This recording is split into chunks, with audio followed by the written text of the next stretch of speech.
여러분, 의미라는 거요. 대체 어디서 오는 걸까요? 이게 너무 당연한 질문 같죠?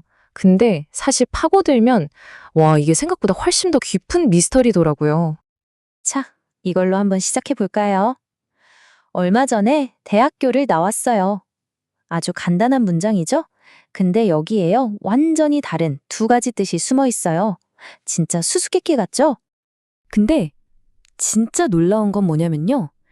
해석이 달라지니까 문장 안에 있는 단어 하나하나의 의미가 그냥 싹 다 바뀐다는 거예요. 나라는 단어부터 시작해서 저기 얼마 전에라는 말까지 정말 하나도 빠짐없이요. 아니, 그럼 대체 우리 뇌는 어떻게 이런 애매한 상황을 이렇게, 뭐랄까, 아무렇지도 않게 순식간에 해결하는 걸까요? 가장 쉽게 떠오르는 답은 아마 이거겠죠. 아, 그냥 단어 하나에 뜻이 여러 개 있는 거지. 맞아요. 언어학에서는 이걸 다이성이라고 부릅니다. 자, 예를 들어 창문이라는 단어를 한번 생각해 볼까요? 이것도 마찬가지예요.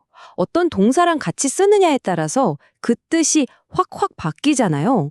어떨 땐 유리가 되고, 어떨 땐 창틀이 되고, 또 어떨 땐 창문 그 자체가 되고요. 자, 그런데요, 이 머릿속 사전이라는 아이디어, 이게 생각보다 그렇게 간단한 문제가 아니에요. 사실 여기에는 아주 치명적인 문제가 숨어 있습니다. 한번 생각해 보세요. 문장 안에 있는 단어들마다 뜻이 여러 개라면, 와, 그 조합의 수가 얼마나 많아지겠어요? 그럼 우리가 문장을 이해하는데 시간이 엄청 오래 걸리고 굉장히 어려워야 정상이잖아요? 그런데 현실은 어때요? 완전 반대죠. 우린 다 알잖아요. 문맥이 길어지면, 즉, 말이 길어지면 오히려 뜻이 더 분명해진다는 걸요. 더 헷갈리는 게 아니라 말이에요. 바로 이 지점이 핵심입니다. 맥락이라는 건요, 그냥 여러 가지 뜻 중에서 하나를 선택하는 그런 수동적인 역할이 아니라는 거예요. 아예 의미 자체를 적극적으로 만들어내는 조각과 같은 역할을 한다는 거죠. 그럼 어떻게 의미를 만들어내느냐? 그 방법 중 하나가 바로 활성 영역이라는 개념이에요. 이게 뭐냐면 단어가 어떤 사물의 딱 특정 부분만 스포트라이트처럼 비춰서 의미를 구체적으로 만드는 방식이죠. 이 예시를 보면 감이 확 오실 거예요.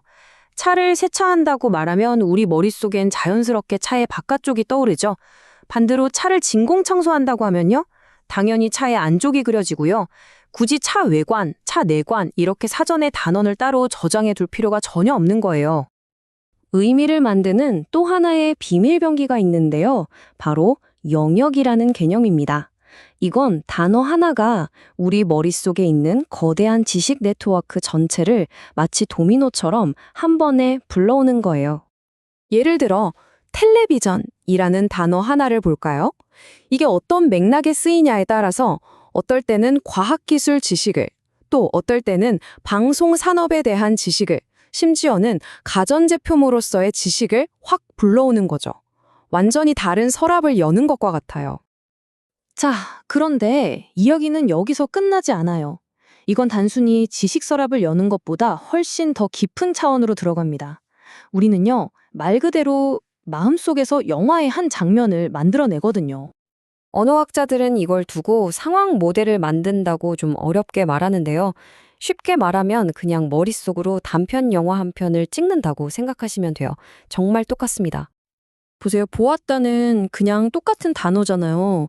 그런데 우리가 머릿속으로 어떤 장면을 시뮬레이션 하느냐에 따라서 이게 고개를 들어 하늘을 쳐다보는 게 되기도 하고 둥지 안을 자세히 들여다보는 게 되기도 하는 거예요.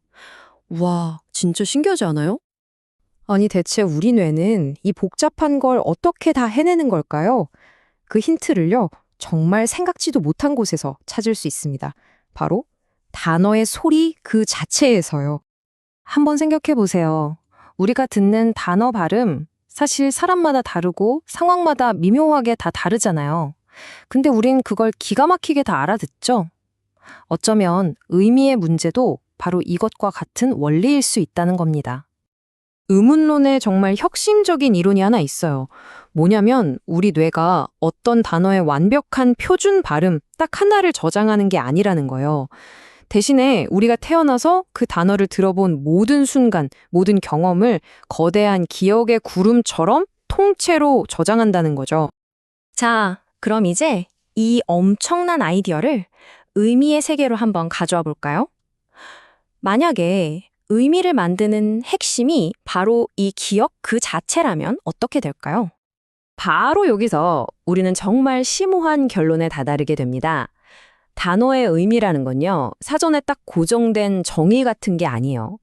그게 아니라 우리가 그 단어를 사용하고 들어왔던 모든 경험들이 쌓이고 쌓여서 만들어진 살아 숨쉬는 패턴이라는 겁니다. 그리고 이건 실제 언어 데이터에서도 증명이 돼요.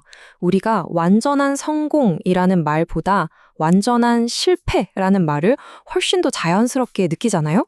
그게 문법적으로 뭐가 맞고 틀려서가 아니에요. 그냥 우리가 살면서 완전한 실패라는 조합을 압도적으로 더 많이 듣고 더 많이 봤기 때문이라는 거죠. 결국 우리가 문장을 이해한다는 건 단순히 단어의 뜻을 하나씩 꺼내서 조립하는 게 아니었던 겁니다. 우리의 모든 기억과 경험을 총동원해서 머릿속으로 장면을 시뮬레이션하고 그 속에서 가장 적절한 패턴을 찾아내는 아주 창의적인 활동인 거죠. 자, 그렇다면 마지막으로 이런 생각을 해볼 수 있겠네요. 우리 각자의 경험이 모두 다른데 과연 우리는 완벽하게 똑같은 의미를 공유하고 있는 걸까요?